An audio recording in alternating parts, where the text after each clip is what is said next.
You found us on a Thursday evening. It could even be Thanksgiving in the U.S. But we say welcome to Caching in the Northwest. It's the only podcast from the birthplace of geocaching in the great Pacific Northwest. Each week, we're going to talk about caches and cachers from here and all around the globe. So while you're out attending events that are being canceled due to unforeseen beautiful weather, we'll be caching in the Northwest. Yeah, it's a thing. Hey, and that means it's time to bring in our northern neighbor. Some say he is the prescription for your DNF affliction. And others say each cell in his body is a tiny nuclear reactor. All we know is he's called Land Monkey. Hey guys, good to be here, and I brought reinforcements this week. We've got Keats94 joining us tonight. Keats, welcome to the show, buddy. Thank you so much for having me. It's a real honor to be back on. Awesome. It's always excellent to be back on this awesome podcast. Well, and it is a very, very special day. Does anybody know what today is? It's the anniversary, November 22nd, 1978. I'll have you know, it's the anniversary of the first annual WKRP turkey drop. Nice. Yes. Nice. Classic. 1978. And on the back, for those of you watching, it says, "As God is my witness, I thought turkeys could fly." No. Where did you get that? Okay, so the story about this shirt, I got a shipment notification in my email one day for something I didn't order, and I thought, okay, it's some kind of scam, you know. And then I looked at product description with a picture of this shirt, and I thought, it's either Chris of the Northwest or it's my sister. It was my sister. It was your sister, yes. Yeah. She saw it, decided I needed to have it, and I waited till tonight to put it on. Dude, it arrived a week ago. That's awesome. And I forced my family to endure watching the episode on YouTube. Oh, there's no. Oh, you have to watch it.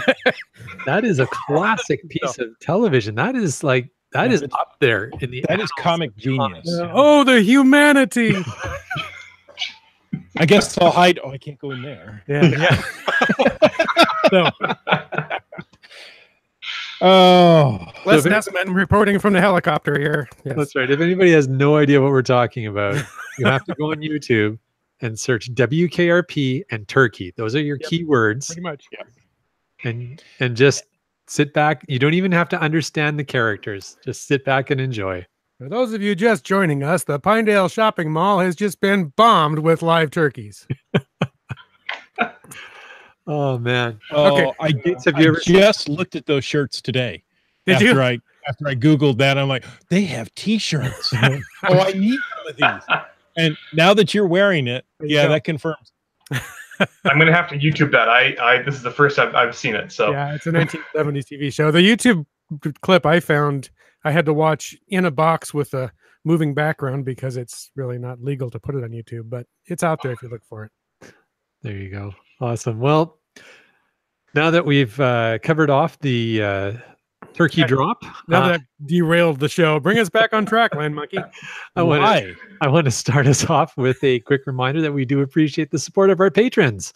We appreciate them not dropping turkeys out of helicopters, and we thank them for keeping this podcast coming each and every week. If you want to know more about supporting this show, click the Patreon link on the cachingnw.com website. If you want to know more about WKRP in Cincinnati, well, check YouTube. All right. Special discount for Caching in the Northwest listeners. That is that special promotion from landsharks.ca until the end of November, a 15% discount on trackables and tags from landsharks.ca online or in person at the Shark store. Some exceptions do apply. Use promotional code LSTRACK. And hey, it is Black Friday sales time at landsharks.ca. So check out their deals. Go on over, take a look, see if you're going to get something for Christmas for your geocaching friends. I made a order myself, actually, so should be on its way pretty soon. There you go. I can understand you having Thanksgiving a month ago, but I didn't know you were stooping to our level to have Black Friday here too. Yeah, it's been about 5 years, I would say, that we've been having Black Friday sales up here. That it was foisted upon you about 5 years ago?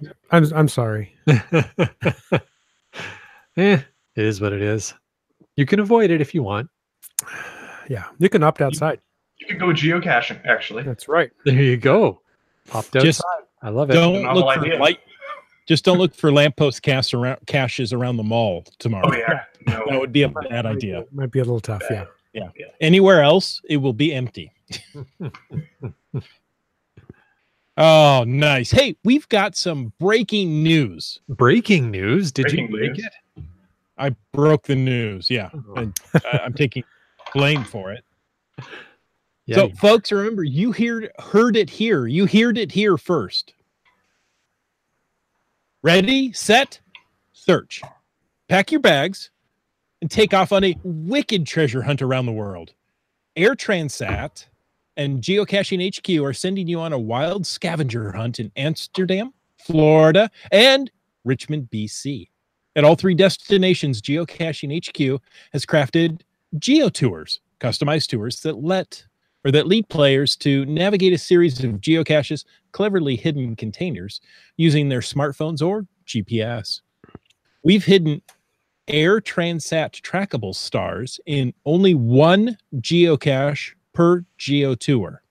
Find it, brag about it, then hide it in another geocache. Your mission, should you choose to accept it, is to move the Air Transat star from geocache to geocache across as many geocaches around the world as possible.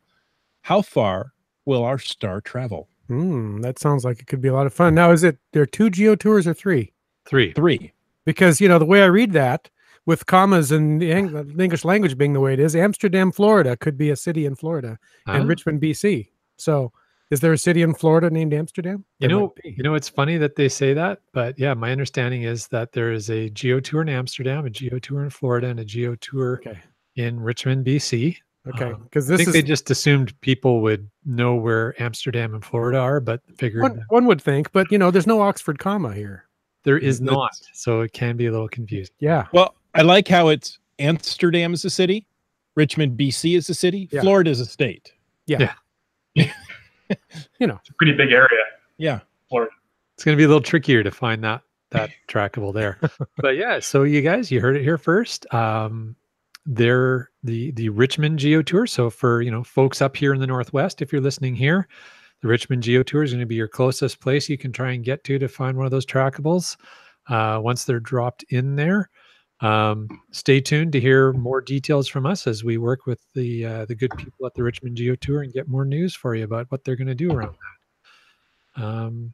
So that's exciting. If you are listening to this podcast from the state of Florida or Georgia or Amsterdam or anywhere else. Oh, well, I'm just thinking of like, where would that group of listeners would be closer to that geotour. And, if you want to get more info and find out more, go to either Air Transat, their online magazine. They've got the full article and they'll give you a little more hints and details about what to look for. Or search geocaching.com's blog for the full article and find the scoop there. So yeah, that is out there. It just wasn't really publicized. So, hey, for those of you watching the video, Keepers of the Cash Flow just tweeted a picture of them watching us. Watch them watching. Wow. This is some sort of Inception moment. Caching in the Northwest Inception. Yeah, I like it. I gotta go find that now. So, nice job. What else we'd like that's nice? It's nice being nice to the nice. And we want to know if you've read any nice logs. Maybe you read it. Maybe you wrote it. We want to hear about it because great logs simply make geocaching better. Send an email to feedback@cachingNW.com. You can call into 253-693-TFTC or use the voicemail tool. Yeah, the tryptophan is tool. Easy to voice. It's a voicemail. The tryptophan is kicking in my tongue. All right. I forgot where I was. The voicemail tool on the website and show us how you glow. And if you do, you will still, even to this day, get a special Caching in the Northwest glow badge for your geocaching.com Are you still profile. doing it? I'm still doing it. Wow. People still ask for them. What a nice guy. They're I in know. demand. They're in demand. Yeah, they're all the rage in Europe. Are they? In Amsterdam? It's Amsterdam. Or Amsterdam, Florida? Both. Okay. Yeah. Okay. So, hey, The we've entire got city of Florida. we got a glow this week. And it's, they don't have to be fines. This is a DNF. It's from Avro Air, which sounds to me like a luxury airline, but Avro Air couldn't find traditional cache. Squawk to me, goose. I think it's supposed to be squawk, but it says squawk. So balancing logs number 6. And the glow reads, no, I've been fighting a cold, so I'll see if I can get through this glow. Okay. Sunny morning after heavy rain yesterday. I've lived on this mountain for 10 years, and every so often, the mountain beckons. Kind of like a ring summoning thing that I obediently follow. If you look up the word ambition in the dictionary, under the third entry, ambitious fool, you'll find Avro Air. Ill-equipped, ill-suited, ill-fated. I was placing a much easier, safer, less terrainier, and difficult less cache at the trailhead. But then something beckoned me deeper into the woods. Fueled by success and caffeine, more on that later, I set off to find the nearest cache. After all, it's Intrepid Explorer Month at Geocaching HQ. At this point, I'll describe my actual circumstance. I have on me a pen, a smartphone, and a GPS, and I head to ground zero of a balancing logs cache. I get there 12 feet up across a log of moss. Not too hard. Did I mention it had rained? Scoped the area, mentally prepared myself. First attempted to walk along the log. Nope. Balance isn't my thing. Second, walked underneath on a lower log to pull myself up. Nope. Pull-ups aren't my thing. Third, mount the log. Seems doable.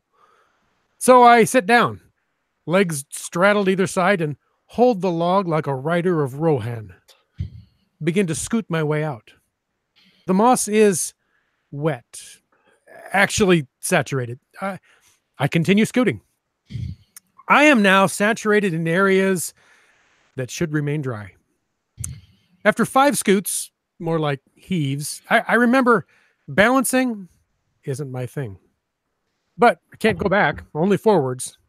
One-way tree. They should have had a sign posted. Back to my bum, I've mopped up most of the moss water with it, and the wetness now creates a huge urge to pee. Yep, caffeine kicks in, and I not only need to pee, we are talking flash flood epic pee. The kind that requires concentration, and my stomach muscles begin to cramp. Pain.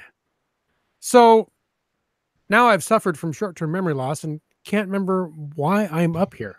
All I can focus on is not peeing. So I lie down, feet dangling on either side, and pass out, nap, rest, call it what you want as I refocus. FYI, no container in sight, but the blurred vision caused by wet moss and mud on my glasses is probably the culprit. And I'm sweating a lot. Figure I have 3 choices. Pee on spot. Just go. Stand and pee off the side of the log. Or expertly swing off the log and land safely. Well, you guessed it. Option 3 happened actually without my permission. I rolled under the log accidentally. Hand and foot grips gave up in that order. There was a sky, canopy of leaves. There was light. Then there was a thud. Dropped ass over a teacup and a clump of ferns. Stunned, I lay for a second, not wanting to move. Oh, wait, I have to pee. Sat up and looked around to see if anyone had witnessed my going ape. Apparently not. So, stood up, found a safe spot to pee, and then realized the GPS in my hand was now not in my hand. Looked about, then spotted it, neatly perched on the forsaken log. Needed a 12-foot tool of the trade branch to slap off. Needless to say, gladly retrieved and pride wounded, I squelched back to the car. I'm now off for a morning bath. I wish I could say I'll be back, but I will more than likely not. That is so well written. Amazing. It's so impressive the amount of effort it takes to DNF a cache. Yeah. I just used the right. Yeah, I couldn't find it. Can you imagine being the CEO and getting this into your inbox? I mean, this is something that you would share with everybody else. Yeah, it's a story. Oh, it's hilarious. So And- well done. For those of you listening at home, we'll wait now while you probably have to go down the hall to the restroom. No, we're not I waiting. We're suddenly forging remembered. forward. Yeah. Avro Air, thank you very much. That was awesome. I'm glad that you sent that in. I am empathizing for you a little bit, but I'm mostly laughing at you. And I don't think he would mind that we're laughing at him At least you're honest. because I can't say we've all been in that exact situation, but similar. Yeah, he put a lot of effort into it. That's what There I'll was a say. lot of effort. You're right. Oh, wow. Awesome. All right, Jim, gonna keep us going? I could. You know what we're going to discuss tonight? No, what are we going to discuss? Has nothing to do with mossy logs or having to pee. Oh. Well, I don't know. It might, but I don't think it does. Great ideas for gifts. Maybe a shiwi or something like that to help with those times when you're on a mossy log. These are logs to give, or gifts to give or receive for the outdoors person. We like to call them geocachers. Because let's face it, every outdoor person is either a geocacher or a future geocacher. Or a wannabe. Yeah.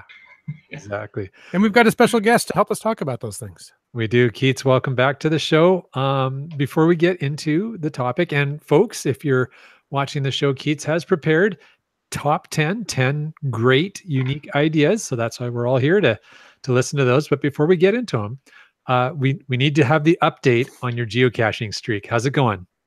It's going well. Yeah, thanks again for having me back on the show. It's been an interesting week since my car insurance decided to expire on me. So basically today is day 414 of my streak, but I am doing my wallet a favor by not renewing my car insurance. So I'm now heavily reliant on public transit, and basically I'll be using my bike to keep the streak afloat. It's not exactly the best time of year to do that. Yeah. I'll do what I can. The goal at the end of this is to at least get past 420 days, not because it's a special day for cannabis users, but it's fourth. So the fourth month was being April, and the 20th day of April was the very first day that I found my first geocache. So Nice. I thought that might be a special number. But then again, of course, after 420 days, I'll be like, yeah, I could probably push it to 430. And I'll be having to take the bus out to Chilliwack. And for those who don't know, I live in Burnaby. Chilliwack's about 75 kilometers east of me. Or 2 days by bus. Yeah, exactly. So yeah, I'll be using a combination of bike and bus for as much as I can. I do have work as well, so I try to balance the work and geocaching. that work thing just gets in the way of geocaching. So, Keats, what I'm hearing you say, if I'm reading between the lines, is more caches placed in Burnaby, please. There you go. Yes. To those who are listening who feel that Burnaby needs just one more cache, I'd be happy to find it for them, of course. Well, I'm impressed. I'm impressed that you made it past 403 because I thought 404 was cache not found. I was a bit nervous actually.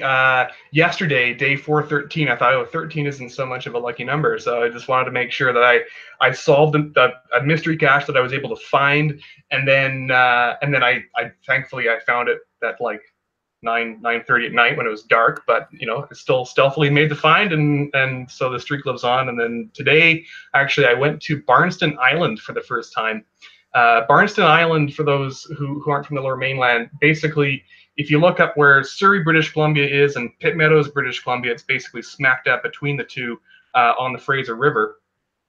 And Barnston Island, actually, it's unique in the sense that there's a ferry that goes across the Fraser River, and it's the last, as far as I know, the last free ferry in the Lower Mainland, because the Albion ferry, which was further east of that island, basically the Golden Ears Bridge took over that route.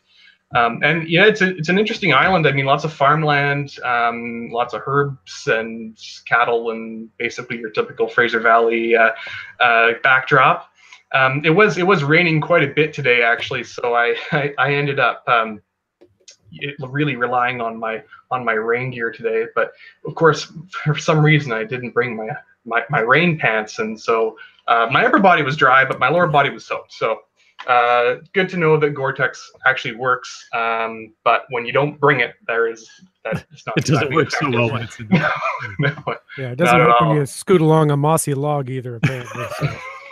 I was going to ask if there was a log involved. There was one log. Oh yeah, there was a cache actually on Barston Island that was hidden in 2003. So I did actually probably fill the spot in my Jasmer grid. So that's a plus for me today. Got some work done on that, just bit by bit, working on that slowly but surely. Yeah. So now we have to ask: is balance your thing? Yes. Okay. I mean, well, okay. It depends on how high the log is, because if I'm like about 25 feet above the ground, then I'll look down and I'll be like, this is here comes the vertigo or whatever. Mhm. Just say if you don't fall off, it doesn't matter how high it is. Exactly. I would just cling to the log at that height. I just go on all fours, so then hope that I don't fall Into a fern. Exactly. Well, Keats, you brought us a list of 10 items that people may not think of immediately when they're thinking of gifts for outdoorsy, or shall we say geocaching people. Mm-hmm. Folks in the chat, if you come up with ideas for gifts, why don't you use the hashtag GIFTS, GIFTS, not GIF, that's completely different and so passe. Use the hashtag GIFTS, and we will bring your gifts into the chat as we go into the show as we go along. So, Keats, go ahead and start us off. Let's start with number one. All right, number one. Okay, so it's something that may be simple, but on face value sound kind of normal. But a nice write in the rain logbook for folks who do enjoy writing their earth cache notes in a water resistant booklet. That may be a very good stocking stuffer, at least. I mean, I get these at good old Mountain Equipment Co-op. I'm sure you can get them at REI as well. Basically, the pages are very waterproof. And in this particular Write in the Rain logbook, and I'm sure that is the case for other Write in the Rain logbooks, you actually have this little thing on the back here, and it actually shows you, what type of writing utensil is best for this type of paper. So it says it recommends all pencils, Write in the Rain pens, and wax markers and crayons. So you could even supply that in your gift as well. Or even when the book is actually entirely dry, permanent markers and standard ballpoints work quite well as well. And actually, I do very much appreciate it when geocachers put Write in the Rain logbooks in a West Coast geocache, because we all know on this side of the continent it rains a lot, and it's always good to have good level of waterproofing. So It does, yeah. And Write in the Rain, Absolutely. being a Northwest-based company, we like to plug and promote them as well. But I think not only REI or MEC, but I know any of the geocaching supply providers, pretty much you can get Write in the Rain products from, and you can order them online directly from Write in the Rain themselves. So yeah. And I'm just noticing in the chat right now, there better be Scruffster rocks on this gift list.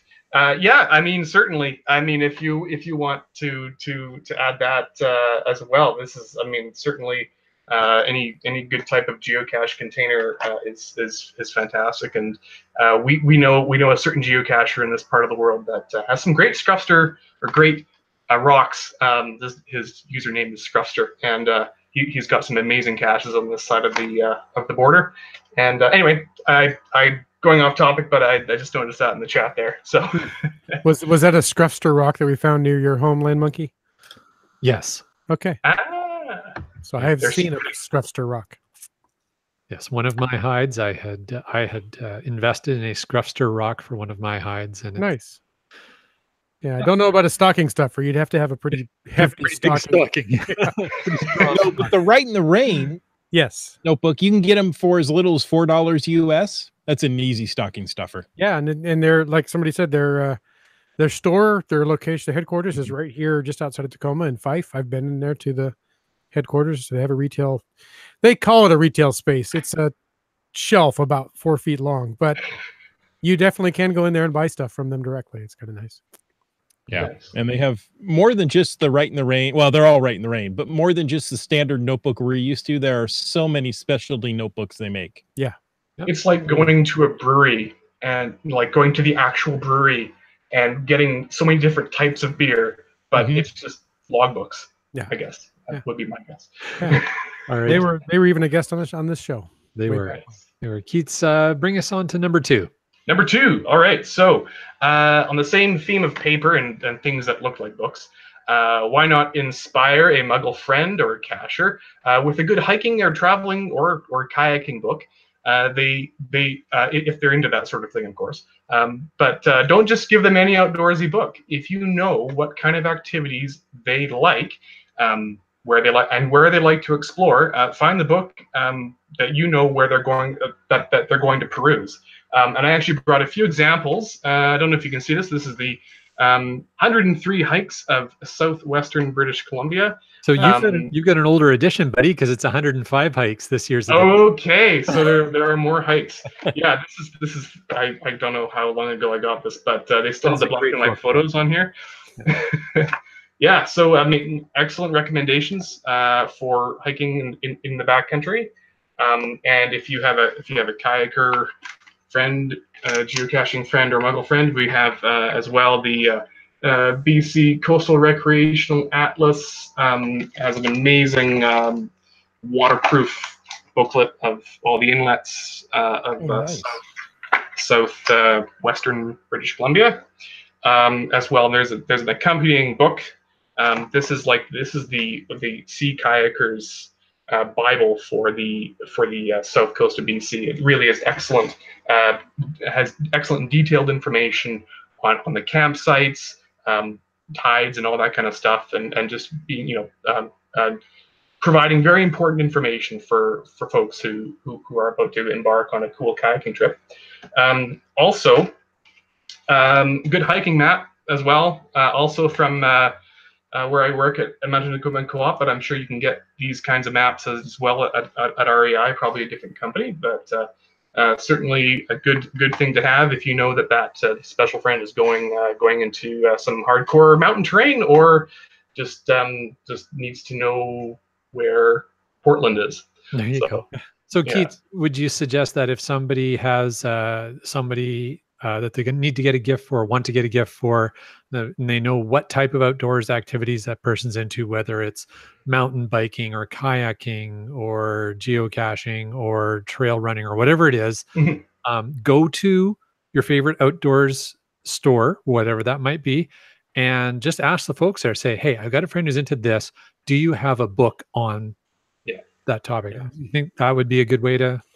Absolutely. Folks like myself who work in that industry are definitely more than happy to show you some of the things that we have in stock, and I can even provide any more information on some hikes to pass on, because it's really quite a we do have an extensive amount of books, and if you know what type of book that your friend may be interested in, then definitely try to go for that kind of book. If they like to solve puzzle caches, why not get that special puzzle cache solving book from Land Sharks? I know that Land Sharks sells those books. So yeah, that's How to Puzzle Cache by Cully Long. Yeah, that's a great suggestion. Exactly. Mm-hmm. All right. So speaking of hiking, Keats, what's number 3 on your list? Number 3, yes. So at Mountain Equipment Co-op, we sell hiking boot dryers. So they basically look like 2 chrome prongs that stick out, and you stick the hiking boots on the chrome prongs, and the prongs heat up, and they basically help evaporate the moisture out of your boots. And I mean, I put my boots on the radiator, but that does take up a lot of heat that could be otherwise used, and it actually, quite frankly, stinks up the house. So I just think it's good to have something that's specific for boot drying. So certainly another good option. I was hoping to see one that would be a little more portable for folks who are going backcountry hiking, but the ones that the one that we sell at Mountain Equipment Co-op is definitely more one that you would have at home after your long hike. But I think it's a great feature, and it's a great thing to have, especially if we waterproof our boots quite a bit, and but even then, if you're on a long hike that's 8 or 9, 10 hours, and it's raining, that water is still going to come through. So if you have that dryer, that just gets all the water out faster. Right. Yeah, I can speak to those. I've got one. We bought it when my son played high school football, and many a wet, muddy cleat spent time on that dryer. And I've used it just out doing yard work in this kind of weather, and they're amazing. Yeah, and it's just so uncomfortable when you have wet feet, and then yes. and then you realize, oh, I have to wear these boots again the next day. Yeah. So I think that's a really good thing to have, for sure. That's fantastic, because there's nothing worse than having to put on wet boots again the next day. Yeah. Okay, so we've gotten 3. What's number 4? Number 4, yes. So there was a funny post I actually saw on Facebook a while back. It was a graph showing a timeline, basically a timeline of how much appreciation one gets when they receive socks for Christmas. And so as life progresses, the level of overall gratefulness gets gradually more significant. So, everyone likes socks, but have you ever tried merino socks? If you're not allergic to merino wool, it's a fantastic material. I definitely use it for many things, especially since working at NEC. I have a lot of merino shirts, but I never thought I'd show this. This is my one of my merino socks. Certainly a good mid-weight sock for hiking, and definitely does the trick. And I find that they actually are very quick drying too. So great for the hiking buddy on your shopping list. Keats, I saw on your sock there was a big letter. Was it an L or an R? It's okay. This is a mountain logo on here. I was giving you a hard time, buddy. Okay. Oh, I'm sorry. This particular brand is darn tough. That's another brand. Sorry, I forgot that to mention that. That's another good brand to have. Also, Smart Wool as well. But there you go. An L or an R. Oh yeah, I see what you mean. Yeah, I have some merino wool socks, and they are fantastic. I have a Smart Wool and a couple of others. Just wearing them, I know I'm going to be out, hiking, and my feet are going to get wet, or even, I know I'm going to be out in the rain for a while. I'm going to put on wool socks with whatever shoes I have, and it's going to keep my feet warm. Not necessarily dry, but they're going to stay warm, not like cotton that gets cold so quickly. Yeah, merino is an amazing material, and there's a reason why it is pricey, but darn tough. They make darn tough socks. I've had these socks for a long time, and they don't even really seem to show signs of any holes or fatigue or any of that. Now I'm not sure. Their policy is interesting in the sense that if these socks actually wear out, you can return them and get a free pair. Now, you may have to, like, some people in the chat may know the policy more than I do on that, but I have been told that their return policy is excellent, because if your socks wear out, they basically stand by them. So you can stand in them. They stand by them, so you can stand in them. Good marketing slogan. I like that. Yeah. Actually, I got a pair of merino socks for Christmas last year. So great idea. Yeah, that is a fantastic idea. So that's a good one, Keats. Mm-hmm. Nice. Yeah, I don't own any, so if somebody wants to get me a pair of merino socks for Christmas, you have one of the best T-shirts ever made. No socks for you. What you need is that T-shirt in merino. Hey, that's it. There you go. There you go. All right, so Keats, let's keep us moving here. Yeah, number 5. All right, number 5. So the next thing that I am suggesting is on a catalog that comes from a Canadian store chain, and I'm sure that they have a very similar thing in the United States. But at Lee Valley, for our Canadian listeners, excellent catalog, and they have a wealth of gifty information. But I mean, on the subject of functionality, a very cool thing while perusing this catalog. Is there? So I think this is the wrong catalog actually, but I saw that there are these things where basically they clip onto if one of the eyelets on your tarp, like on your camping tarp, rips apart, you can actually fasten these clips, and they're called easy clips on the Lee Valley catalog. But they clip on, and they basically save the corner of your tarp. So essentially, you can reuse your tarp and not have to throw away away the tarp, because those clips are essentially standing in for the eyelets that came out. So it's certainly a good reusable thing, and helps reduce plastic in our oceans, indirectly. It's basically encouraging the reuse of an item that has clearly been used many times before if the eyelets have come out already. So certainly a good thing to have, and another great stocking stuffer as well. Awesome. Now I've heard there's a similar company to Lee Valley in the US that I've heard people talk about before. They have a catalog that goes out that has like everything from woodworking to automotive to. Do you remember what that's called? Well, I looked it up. There's Lee Valley and Veritas is what the website shows.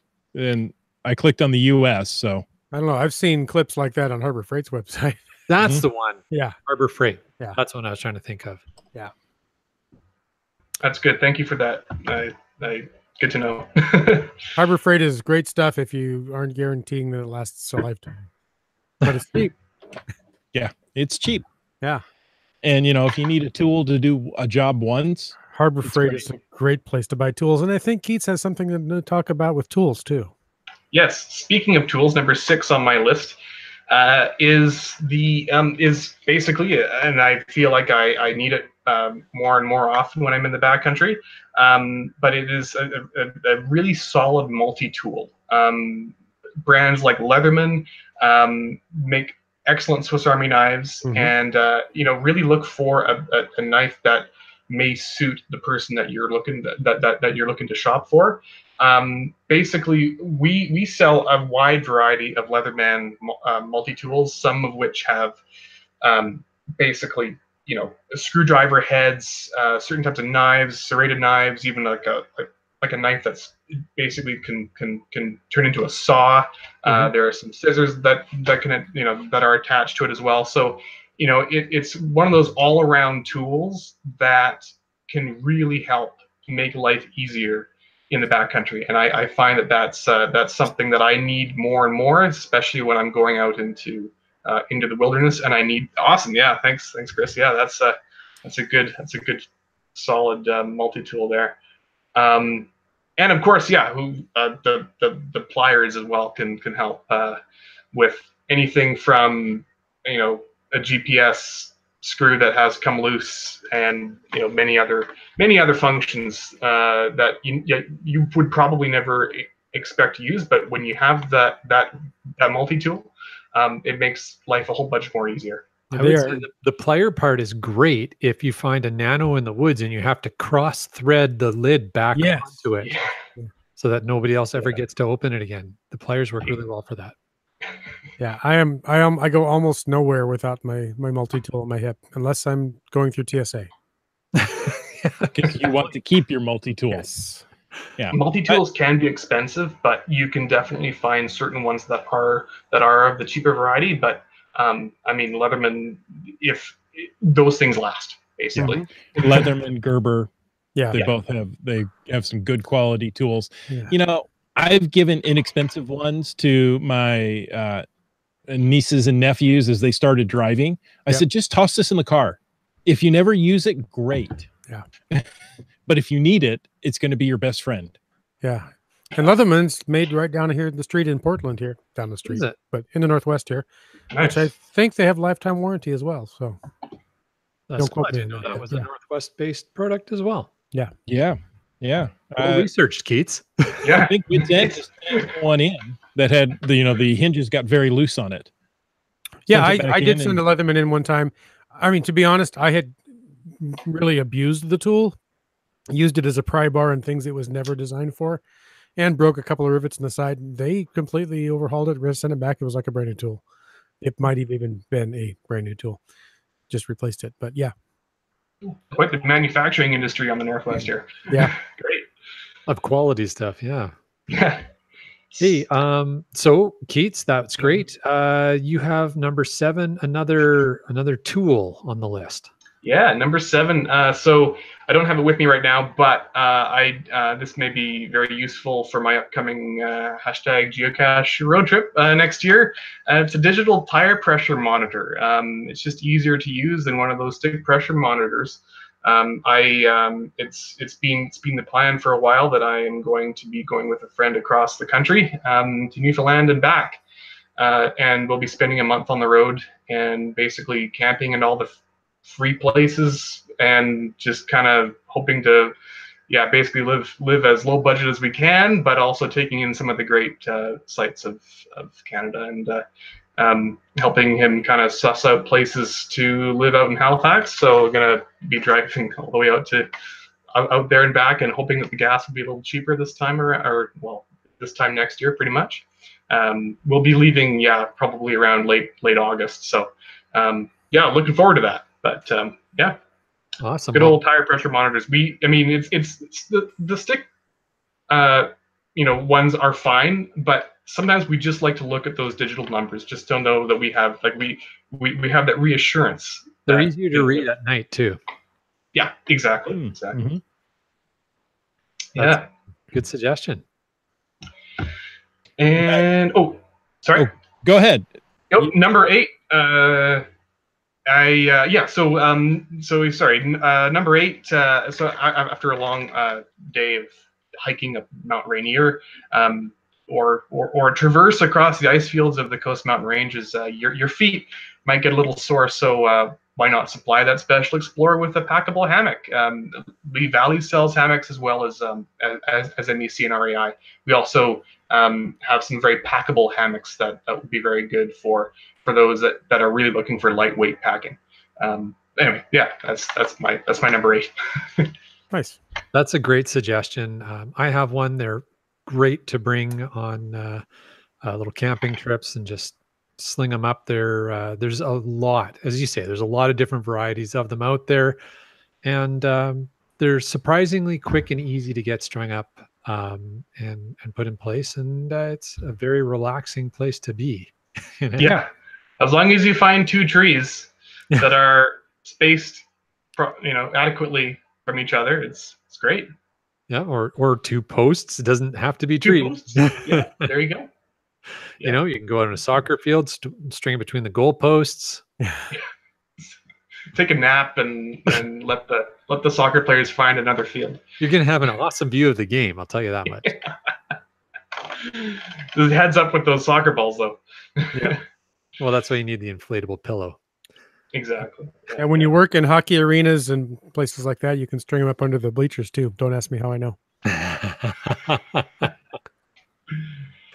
Awesome. All right, Keats, that was a great number 8. Man, we're running through this list. What's number 9? Yeah, so number 9. So hopefully the winter won't get too cold this year. But if it does, you know what that means? Ice. Oh, yeah, immigration and customs enforcement. Different ice. Oh, it's the colder. It's colder. The colder. I don't know. Ice. Oh, anyway, okay. We're not going to go down that rabbit hole. But anyway, yeah. Don't be the one who like I did wipes out while running for the Sky Train. It was far more embarrassing than painful. I do enjoy an audience watch me as I united with the pavement. Anywho, Yak Tracks are great. It's another brand of micro spikes that we sell at Mountain Equipment Co-op, and I'm sure REI sells similar brands. I'm pretty sure they've got to sell Yak Tracks. I think that's an American brand. But yeah, the micro. So basically, what micro spikes are, they stretch around your running shoes. I think they can fit around hiking boots as well. And their purpose in life is to prevent you from slipping on icy trails, packed snow. Now, I will say that if you are going on loose snow, like anything that you'll find yourself sinking into, then just invest in a pair of snowshoes. But for those really icy trails, and a couple winters ago when it was really cold here, Yak Tracks would have definitely been my friend. I thought I would just tough it out, but those trails, whether they be gravel or pavement, it's just really good to have some extra traction on your shoes. So great for hard packed snow and trails. There are different types of Yak Tracks. You can get some of them are more designed for snow, and some of them are more designed for ice, and some will vary in weight. So if you just want to have a simple pair that you'll be using just to walk through downtown, that's easy to put on a light pair of those, and yeah, there are quite a few varieties to explore. Yeah, I think from my experience, I have both a pair of the brand is Max Dry, and they're effectively rubber slip-ons that go over your shoes and have just a handful of spikes coming out of the bottom. And those you can get. I got mine Canadian Tire. You can get them pretty much any retailer. Those, and they're cheap. They're like $15-20 for a pair. But you can spend upwards of $100 if you want, getting some really heavy duty ones. You don't need to spend that much, but I would agree with Keats. And I would say, as recent as last weekend, I was glad I had them. We did a hike locally here. We went up, went up towards up in Pinecone Burke Park and up by the lakes. It was frozen. The ground was frozen there, and the lakes had a fresh sheet of ice on them. So, it's time now, if you're going to be doing any trails, to be thinking about having proper traction. Yak Tracks at the rescue. Or what was that brand? The dry. Sorry, I have short-term memory loss. Oh, Max Dry. Max Dry. Okay. Cool. Yeah. In the chat room, IHEM says, if someone finds a single Yak Track on the way up to Potter's Pond, grab it for us. Oh, no. Okay. That's right. I remember that from a couple of weeks ago. Oh, I felt so bad for them. That's a crappy thing to lose one of. All right. Certainly is. So, folks, thank you. Or Keats, let's start with you. Thank you so much. I have number 10. Oh, sorry. We've got one more. One more, yeah. We've gotten enough, but we can't finish a list until we do 10. Absolutely. So, number 10, last but certainly not least on my list, is the gift of an experience. Materialism sure has a presence, presents, in this holiday season. So I would be definitely remiss if I didn't suggest some adventures. Storm watching in Tofino, the Oregon coast, whale watching with both of those trips probably, or even a simple walk along a trail to find a few geocaches. That just may be the right fit for that buddy of yours. It's definitely something that we should be encouraging more of. Is a lot of those things where memories will last a lifetime, and I've suggested a lot of things that will be useful in the backcountry, and a lot of materialistic things. However, it's really good to make sure that we reconnect with those friends of ours, and just kind of make sure that they experience some great adventures. Tourism is a big part of this world, and we should really tap into that. You could gift somebody with a trip to the Land Shark store on December 16th. Nice. There you go. That's brilliant. Yeah. Nice time. I wonder what's going on then. Keats, that was fantastic. Nice way to wrap up the list. I think that's Thank a you. great suggestion. It's always a great suggestion. I see our show lackey has just dropped one in here. It's premium membership for geocaching. There's another good gift idea. Yep. That's from Keepers of the Cash Flow. Shared that one with us. Thank you, guys. That's always nice. And, any of the other memberships you may need for the geocaching world, like Project GC, Munzie, if you're into that. GSAC. GSAC. Is there a price? Yeah. Yeah, there's a price for that. Yeah. So. Yeah, that's excellent. There we go. We're pausing because there's our lackey's dropping another one in here. What does it say? That's a great one. BC ferry tickets. Yes, you can get gift certificates or pre-buy tickets for the BC ferries. So that's from MC3 Cats. Shared that one. Experience cards too. Like if you have that friend that is constantly traveling from island to island, definitely having some money topped up on that could be helpful too. Nice. Yep. And I just saw in the chat, Val Campbell threw out gas money to fund Keats's road trip. There you go. Yes. Or bus passes in the short term. Bus pass. I'd get as far as Hope, and then I'd have to hitchhike. I just meant for the short term. Yeah. Yeah. Nice. All right. Well, folks, that's going to wrap up Keats's list and the majority of this podcast. Keats, thank you so much for joining us. You're very welcome. Our lackey's dropping a couple other items in here. What we'll do is we'll get to those in the after show. We'll wrap up the regular show here and get ready to head into the after show. Nice. Hey, Keats, again, thank you for coming on. You're so welcome. Just a wealth of information. And listeners, thank you for sticking with us. We want to let you know that we've got more episodes coming up. We hope you like this one, but next week we're talking about what's in our geocaching bag. And December 6th is the interesting business of geocaching with Brian from HQ. Looking forward to that one. That's going to be a good one. And following that, we're going to talk to Nick Hubbard, who's the author of Cachely. There's an update to Cachely coming out. So that'll be interesting. And episode 282 a week later, that'll almost take us to Christmas. It'll be how to create a geo tour. And that'll have Jen and Jeff from HQ. And of course, between those two episodes, there's a thing happening on the 16th at the Landshark store. That's right. You do not want to miss that. If you have any opportunity to get over to Victoria on the weekend that has Sunday, December 16th in it, come on over. There's an event already set up there. You come and join us. We are going to have a great time. We're going to record a live episode of Caching the Northwest. We want you folks to be there. We're going to just roll through a whole bunch of interviews with folks who are there. Get your geocaching stories. So bring your best story and share it with us live on that podcast episode. It's going to be just like one of these, except better and in person. And not only that, Landsharks are making treats. There's going to be treats. You're going to be at the Landshark store. So, if you want to do some Christmas shopping, you'll be there. It's just going to be an awesome time. We're really excited about that event and hope that as many of you as can possibly make it will join us there. Yeah, I'll be there. Bye-bye paycheck. Fantastic. All right. Well, speaking of Landsharks, I do want to take a moment to thank Landsharks, our corporate Denali level sponsor.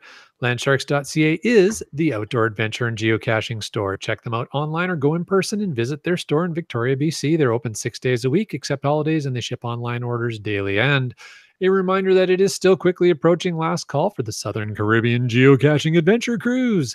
That takes place January 20th through 30th.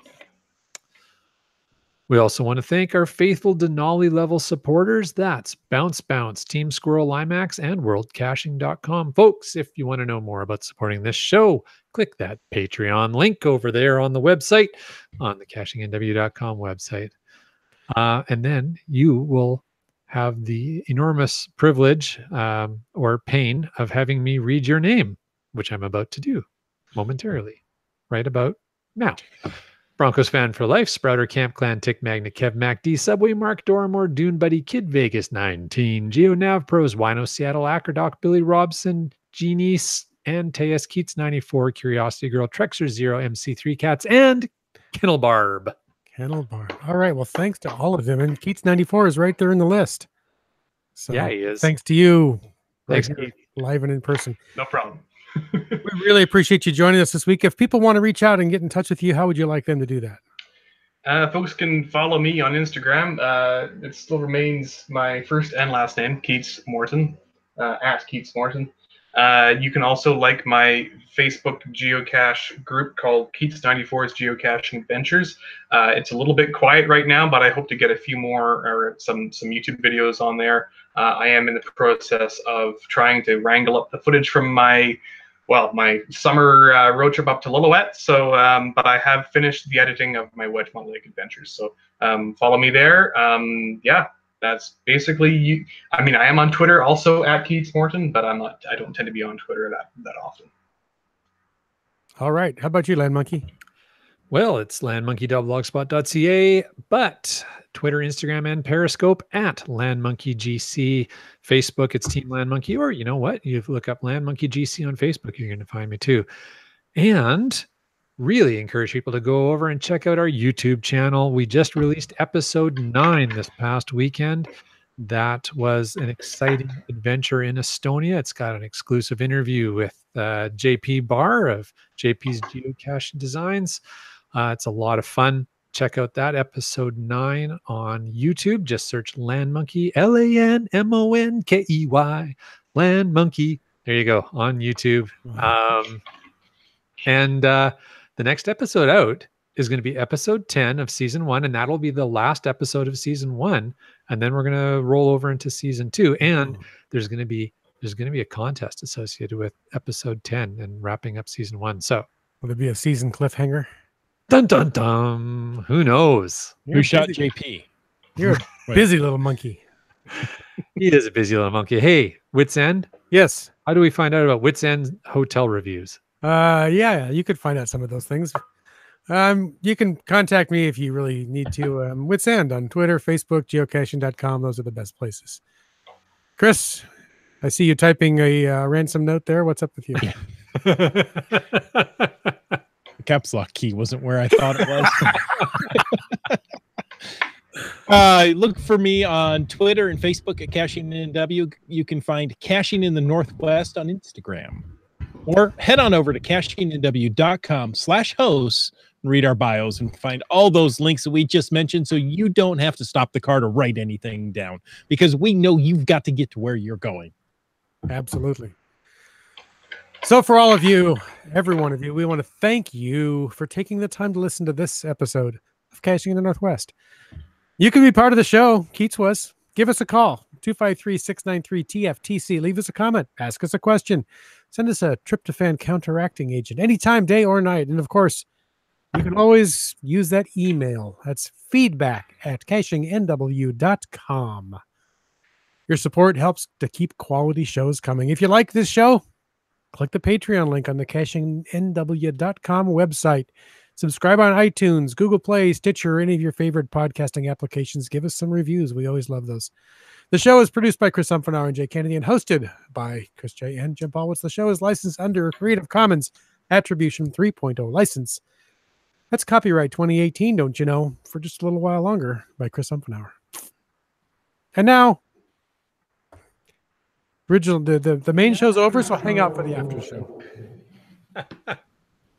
I'm so confused. I heard Tim. Sorry, I missed the button originally. There was that pause, like, oh, this is what he wants. Yeah. But I don't know how to push buttons. We're so professional here. Yeah. It's all good, man. It's all good. All right. Just spotted on Twitter, there's a Black Friday pro tip. If you head down to Walmart with a blue vest and a name tag, you can walk through the lines like Moses parting the Red Sea. Oh, that's terrible. Oh. Same works for red shirt and khaki at Targets. Yeah. Oh, yeah. Oh, my. You'll be asked lots of questions, though. Yeah, no Hey, kidding. are What there is this? any of What these is that? TVs left? Yeah. I don't know. I haven't gotten in there yet. The answer is no. Sorry, we're all sold out. Let me go load They it wanna- up in a cart. They want to dress up in riot gear as well, maybe. Exactly. Oh my goodness. So we were talking about the Christmas in the Northwest event at the Landshark store in Victoria. If you are curious about the GC code, it's GC7 Zulu Papa Bravo X-ray. Very good. Thank you. Thank you, Papa Bravo. You're welcome. Is that what Papa Bravo sounds like? I don't know. Is Papa Bravo coming at you? He does now. This is your pilot speaking. We're going around. Please return your seats to the upright position and your The upright and most uncomfortable position.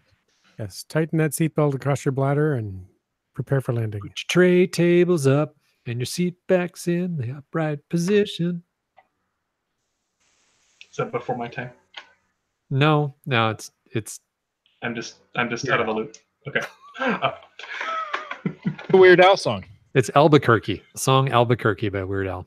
I need to do some homework now. I need to look up my Weird Al Yankovic. You have to invest a little bit of time to do the entire song of Albuquerque. It's like an 11-minute song. Yeah. Yeah. Kind of like Stuck in the Drive-Thru. That's another one that Yeah. That's you one. need to drive for. Yeah. But you they're can- So as you're driving cross country, hit There some you of these. go. There you go, What? Keats. Yeah, good road trip music. Perfect. Yes, exactly. You won't fall asleep. Hey, Kev MacD has a FATAS. He wants to know what the discount code is. And I would only assume that's a discount code for land sharks. I believe that's LS Track, if I remember LS correctly. Track. You are right. Tis. And remember, that's only good for another 8 days? End of the Couple month? of days, yeah. Okay, yeah. And it is only on certain items, so don't be too upset if the one thing that you happen to want the promo code doesn't work for, but it'll work for most trackables, I think. So give it a try, see what happens. And I ordered a pair of four trackable dog tags, and that worked for it. I don't think it works for car trackables, but okay. yeah. There you go. Cool. All right. What else have we got going on here? Keepers of the Cash Flow they've joined the Shameless Plug Club. Their hashtag FATAS is a gift to us. If you're in the chat, you'll have the YouTube link. They've just released one of the videos on their YouTube channel, so check them out. Keepers of the Cash Flow on the YouTube. Nice. Did you start the Shameless Plug Club? I did on Twitter. I think that was in response to one of look up Lisa's geocaching questions of the day, if I recall correctly. That was there was a it was about library caches. She was asking if you've ever done a library cache, and I replied and said, yeah, and here's the link to my YouTube video on library caching. And then Jeff, Cache the Line? Mhm. Yeah, Cache the Line replied, said, yeah, here's mine. And so then I welcomed him to the Shameless Plug Club Nice. as a charter member. Shameless self-promotion. Shameless self-promotion, that's what it was. Yeah. Nice. Awesome. Yeah, having a lot of fun here. You guys in the chat are awesome. Thank you so much for hanging out with us. I hope you enjoyed Keats's list. May I add another thing? I kind of almost forgot this for the after show. No. What? you're done. No. I'm done? All right. Hit your quota. Is it Go ahead. a wool sock for the other foot? I don't know where the other sock went, actually. But another thing, silica packs, they soak up moisture. And Oh, yeah. MEC now not sells them, but gives them out for free, because in our back stock, when our gloves and boots come in, a lot of them are filled with these little silica packs, and we just have like a whole gigantic garbage can full of them. So we are now giving them out to members, and they are excellent for soaking up that West Coast moisture in those lock and lock containers. So that's nice. yeah. Instead of throwing them out, you guys are just giving away to people who want them, which is, Geocachers is a perfect example. So there you go, Geocachers. If you want if you want a handful of bags of silica, I can hook you up with some silica bags. there you go. And they're great for road trips, so you don't have to stop and use the bathroom as much. Ooh, there you go. Need some silica. I know a guy. I'll hook you up. Classic. Oh, MC3 Cats knows Weird Al too. Throwing a big bowl of sauerkraut. Yeah. Nice. Yeah. You had one of those moms too, huh? Scruster, throw the silica on a mossy log. I thought about that. I was waiting for somebody to say that. That's awesome, Scruster. You win the night. Nice one. Oh, that's awesome. So yes, good stuff. Hey, I think that just about wraps stuff up. Do we have anything else we want to make sure people know about? Brightling wants to know, anyone know where to get preformed tubes in bulk, but not from overseas? Hmm. Do they manufacture them in North America? I would check with Lookout Lisa, maybe. Yeah, or good. Land Sharks, but Yeah. I seem to remember seeing a Twitter discussion about preformed tubes that Land Sharks were involved in. So there's a whole discussion about, was either Twitter or Facebook, maybe it was a whole discussion about. Let's see. I see a 30 pack on Amazon for $23 US. I don't know where they come from. Amazon. That's where they come from. Yeah. Come from the Amazon. Come from a drone. Piranhas. Okay. All right. Well, what do you think, guys? Ready to wrap it up for the night? I think we're real close. Hey, I'm going to throw out just a little personal note because many people that are listening to my voice helped me out this week, and I very much appreciate it. So, I don't know. Should I go into detail or should I leave it at that? No, if you're comfortable, go ahead. Sunday night, our beloved black lab went to bed, happy, bouncy, and seemingly normal. And Monday she woke up. We had to carry her out of the bed. She had 106 fever and infection spread through her body, and she just rapidly declined over the next 2 days. And it's amazing that in just 2 days' time, you can have a happy, healthy dog one night and have $3,000 in vet bills, and they don't survive the trip. So I spent yesterday, the first day in like 25 years without a dog in my house, and it's a very sad, lonely feeling.